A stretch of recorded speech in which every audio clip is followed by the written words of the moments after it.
અમદાવાદના કૃષ્ણનગર વિસ્તારમાં વેપારીઓ પાસે રૂપિયા ઉઘરાવવાના મામલે કોર્પોરેટર તેમજ વોર્ડ પ્રમુખ સામે ફરિયાદ દાખલ કરવામાં આવી છે। બાંધકામની સામે અરજી કરીને તોડવાની ધમકી આપવાના મુદ્દે 3 વ્યક્તિ સામે કૃષ્ણનગર પોલીસ સ્ટેશનમાં ફરિયાદ દાખલ કરવામાં આવી છે।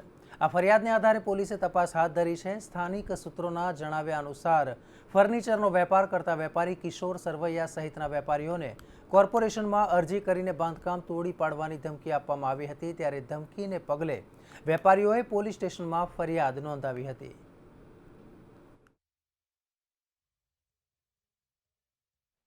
એક બાંધકામ અંદાજે હું કહું ને, એક બાંધકામના 2 થી 5 લાખ રૂપિયા ઓછામાં ઓછા લે છે।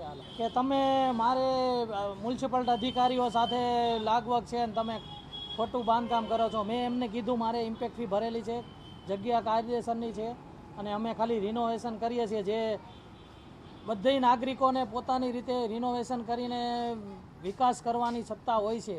આ લોકો તો કે નહીં, તમે એવી રીતે ના કરી શકો, ના અંતે એવી રીતે કરી અને કે પૈસા નહીં આપો તો તમારું પહેલાંનું બાંધકામ છે એ તોડાઈ દઈશું। કિશોરભાઈ છગનભાઈ સરવૈયા કરીને રામદેવ ફર્નિચરની દુકાનના માલિક છે। એમણે 176/18 384 વગેરે મુજબની એક ફરિયાદ આપી છે, જેમાં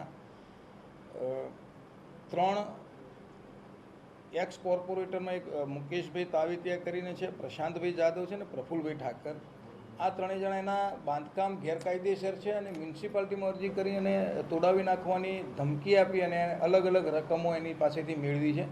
બળજબરીથી કઢાવી લેવાનો એક કેસ રજીસ્ટર થયો છે, જે હાલ પ્રાઇમા ફેસી તબક્કામાં છે।